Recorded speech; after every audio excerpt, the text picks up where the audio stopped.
Sleeping Beauty. Great story. Okay, once there was a king and queen in a peaceful land. They were happy, but they couldn't have children. Somehow they never had children. Finally, though, the queen conceived, we say, and they had a child, a beautiful daughter. The king and queen invited 7 fairies to come and attend this event. And they hoped that the fairies would give blessings to the little child so that everything would go well. The 7 fairies sat down at the table. They were served with gold and silver plates and cups, everything beautiful, diamonds, emeralds, beautiful stones everywhere. But the queen had neglected to invite one old fairy, and the old fairy came anyway. She wasn't happy. She was angry. The queen apologized, said, "Oh, I'm very sorry. I'm so sorry. Please sit down at this place." But there were no more gold and silver service, as we say. So this fairy, the old fairy, angry, had to be content with just fine china. Of course, fine china is very nice. But this made her even angrier. Then came the time for the blessings. The most beautiful youngest fairy was seated next to the old fairy. And the young, beautiful fairy knew that the old fairy was angry. And she was a little afraid of trouble, what trouble might come. So she hid behind the curtain during the blessing scene. The first fairy said, "You will be beautiful." The second fairy said, "You will be good." That is, the princess, the little princess. The third fairy then gave her graceful feet for dancing. The fourth, clever wit, clever, intelligent. Fifth, a beautiful singing voice. Then came the sixth, who was the old woman, angry. She stepped forward and said, "I lay a curse on you. On your 16th birthday, you will prick your finger on a spindle and immediately fall dead." Everyone was horrified. But then the beautiful young fairy stepped out from behind the curtain. The old fairy's curse was not the final word then. That's important. The young fairy couldn't change the curse. By the way, it's curious. Maybe the second fairy had promised her happiness all her life. Okay, but this doesn't change with that curse, because all her life could end when she's 16. So she could be happy for 16 years. There's no contradiction here. Okay. The final fairy said, "Okay, I can't change what's going to happen, but I can kind of modify it a little bit. She will not die, rather she will fall into a deep sleep. And she will sleep for at least 100 years. And she will sleep until kissed by a young prince. A young prince will have to kiss her. That's the only thing that can awaken her." Then the fairy did something else. The fairy put everyone in the castle, everyone in the town, asleep, into a deep sleep. King, queen, servants, even the little dog, horses, everybody, into a deep sleep, so that they were in a sleep with the princess, and they couldn't wake up until the princess woke up. Then, to protect them from harm, the fairy drew a forest of thorns all around the castle, all around the town, so that it would have been very difficult for anyone to enter.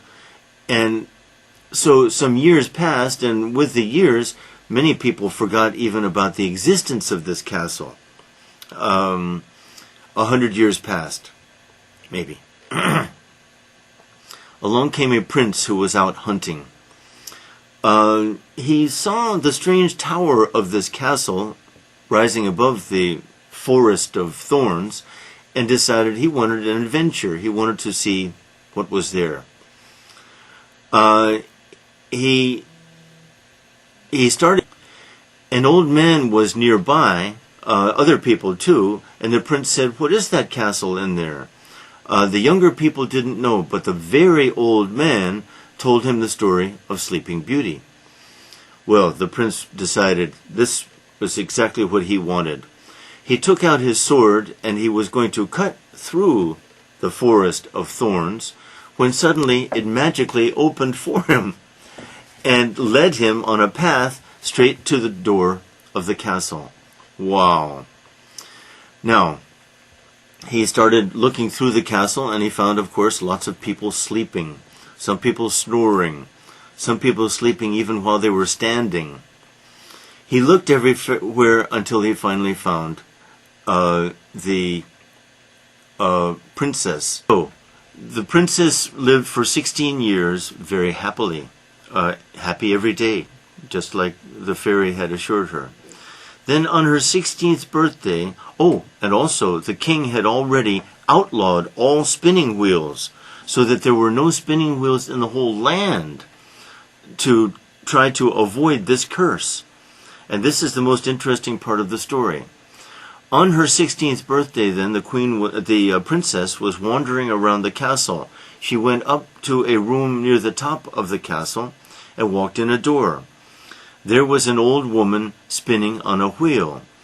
Now, what's interesting is that, of course, the princess had never seen a spinning wheel. No one had any spinning wheels, so she didn't know what it was. She asked, "What's that?" "Oh, it's a spinning wheel." "Can I try?" "Sure." So she sat down at the spinning wheel and, of course, pricked her finger. Immediately deep sleep. Immediately deep sleep. At that point, then, the young fairy returned, and the young fairy put everyone into the deep sleep. And to protect the castle and the town, really, she drew around the town a forest of thorns so that they wouldn't be attacked, or to protect them.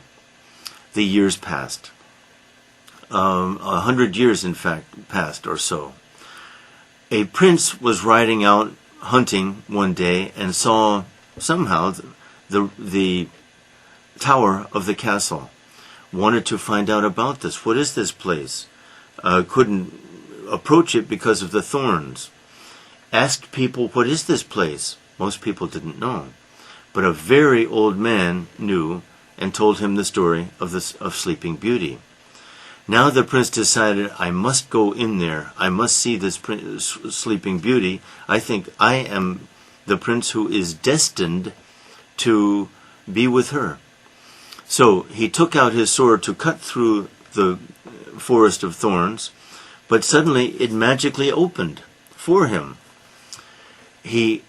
And it made a path for him all the way to the castle door. He entered the castle and found, of course, people sleeping everywhere. Standing, seated, snoring, silent. He saw the king and the queen. The king was on his throne, sleeping. He looked all over and he found the special bed in which the princess had been laid. Surrounded by gold and silver, she looked beautiful. The young prince, of course, could not resist. She looked so beautiful. He kissed her on the cheek gently. She woke up and said, "Ah, you are my prince. How wonderful. I'm so happy." Just at that moment, everyone else woke up too from this long sleep. Now everyone was happy. The prince and the princess sat down and talked for hours and made each other so happy. They were completely in love with each other, and they decided to get married that day. The celebration lasted for days and days because, of course, no one was very sleepy. I guess the prince was sleepy, but none of the people in the town, or the king, the queen, nor the princess, was very sleepy. But everyone was very happy, and the curse was reversed.